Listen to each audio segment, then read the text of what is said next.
Certo dia, seu Zé foi pra praia, bateu com o pé numa lâmpada, decidiu esfregar e saiu um gênio. O gênio disse mais ou menos assim: você tem 3 desejos, mas tudo que você pedir, seu vizinho vai ganhar em dobro. O seu Zé foi lá, pensou um pouquinho e disse: eu quero $1 milhão. O gênio respondeu: toma aqui seu $1 milhão, mas seu vizinho vai ganhar $2 milhões, tá? Aí o seu Zé foi lá, pensou novamente, disse: quero um carro de luxo. Aí o vizinho: toma aqui um carro de luxo, mas seu vizinho vai ganhar 2 carros de luxo. E por fim, seu Zé ficou pensativo, pensou um pouco e disse: por último, eu quero que você me dê uma surra e me deixe meio morto.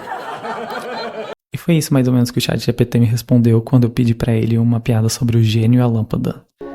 Isso me surpreendeu muito porque o humor, até onde eu saiba, parece ser algo muito humano e quase impossível que uma máquina consiga reproduzir.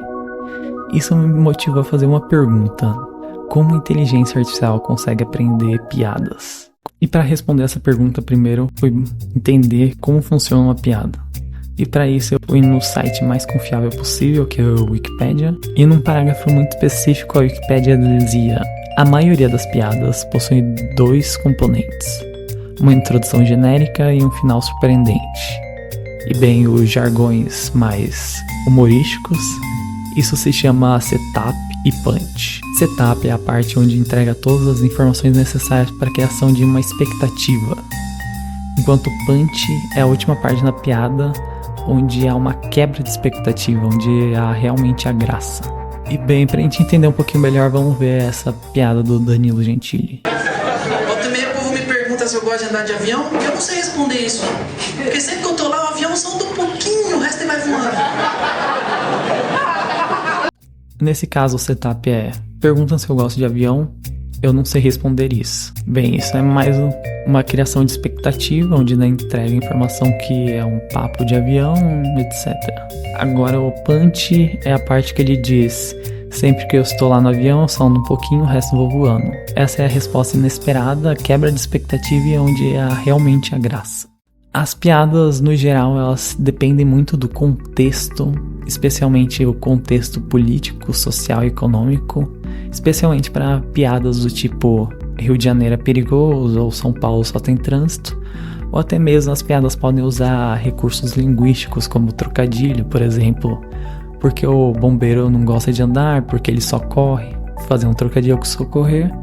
Enfim, existem inúmeros motivos para uma piada ser engraçada, mas praticamente todas as piadas seguem a estrutura de setup e punch. É uma regra quase universal e é mais ou menos assim que os humoristas eles pensam na hora de criar uma piada. Bem, agora que a gente entendeu o que é uma piada, vamos entender o que é uma inteligência artificial e como ela aprende. E bem, a melhor forma de entender o que é uma inteligência artificial é perguntar para uma inteligência artificial. Então eu perguntei para o ChatGPT qual algoritmo ele usa, ele disse que é uma Transformers, e bem, é claro que não é a Transformer que eu estou pensando. Então eu fui lá e perguntei o que é uma Transformers, e ele disse que é uma rede neural. Bem, rede neural é uma sub-área da inteligência artificial, uma ferramenta muito poderosa usada nas principais plataformas que usam inteligência artificial, como ChatGPT, Midjourney, Google Translator, etc. As redes neurais são compostas de neurônios, obviamente, e esses neurônios formam camadas. Caso exista mais de uma camada, elas são chamadas de redes neurais profundas, ou também conhecidas como Deep Learning. E são exatamente esses tipos de redes neurais que se formam o ChatGPT, os algoritmos do Midjourney, o Google Translator, etc. E como você já deve perceber, essas redes neurais elas são capazes de aprender as mais diferentes tarefas possíveis, como tradução, geração de texto, imagens. Mas como exatamente essas redes neurais funcionam? Bem, para entender isso, vamos usar um exemplo de tradução de um texto em inglês para português, e a primeira coisa que você deve ter é um conjunto de textos em inglês e a exata tradução desses textos para o português. Nesse caso, você vai colocar esse texto em inglês na rede neural, Esse texto ele vai passar por cada neurônio, cada camada e por fim gerar uma probabilidade de uma tradução em português. No início essa tradução vai ser completamente errada, mas depois que esses textos eles vão se atualizando e aprendendo ao decorrer de cada texto em inglês que passa dentro da rede neural, ela vai se tornando cada vez melhor. Então, depois de inúmeras vezes que o texto passa pela rede neural e a rede neural é aprendida, ela consegue traduzir até mesmo textos em inglês que ela nunca viu antes. É o que chamamos de generalização. As redes neurais, elas basicamente aprendem padrões estatísticos. Dentro da estrutura do texto em inglês e da estrutura do texto em português, existem padrões. Esses padrões são como no inglês que o adjetivo vem sempre antes do substantivo, como I like tree, enquanto no português o I like tree é eu gosto de árvores amarelas, o substantivo vem antes do adjetivo, árvores amarelas. Ou até mesmo com can you give me a like, que o can vem sempre antes no inglês, já no português o can, que é o pode, você pode me dar um like, vem sempre depois do você, do sujeito. Então, como você entendeu, existe sempre padrões dentro das estruturas de qualquer língua que seja.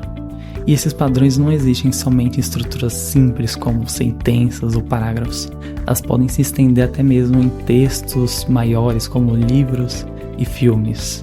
Para dar um exemplo, vamos pensar a história dos 3 porquinhos. No início, ele apresenta que existem 3 porquinhos, no meio ele apresenta que existe um lobo que quer destruir as casas e no fim, os porquinhos com as casas destruídas vão ser salvos na casa de tijolo e fim, moral da história. E isso é muito comum em qualquer tipo de história que existe no mundo. Esse é um padrão quase que universal. E a inteligência artificial usa disso para aprender e produzir seus próprios textos, produzir os textos de forma mais realista possível. Então, você pode concluir aqui que as redes neurais elas aprendem padrões estatísticos e, como você viu, piadas elas possuem esses padrões, como o setup e o punch. Sempre vai existir uma primeira parte onde introduz os conceitos, a ideia inicial e o punch que traz a quebra de expectativa da primeira parte. Isso pode até ser verdade para alguns casos, mas para a maioria das piadas que eu observei e testei no ChatGPT, o ChatGPT sempre me deu uma piada que seja um plágio ou um quase plágio do que já existe na internet. Por exemplo, ele sempre vai trazer uma piada sobre papagaio, português, vizinho, sogra, porque ele foi treinado com esse tipo de dados. Até porque o ChatGPT é um autocomplete. Caso você digite piada, ele sempre vai chegar ao mais próximo possível das piadas em português que ele foi treinado. E quando o ChatGPT gera uma piada realmente original, essas piadas não fazem sentido ou tem uma quebra de expectativa muito fraca, como essa daqui. Então o que a gente pode concluir é que as redes neurais ainda não são boas o suficiente para gerar uma quebra de expectativa, para assim gerar humor, o que torna as piadas geradas pela inteligência artificial muito ruins ou um completo plágio.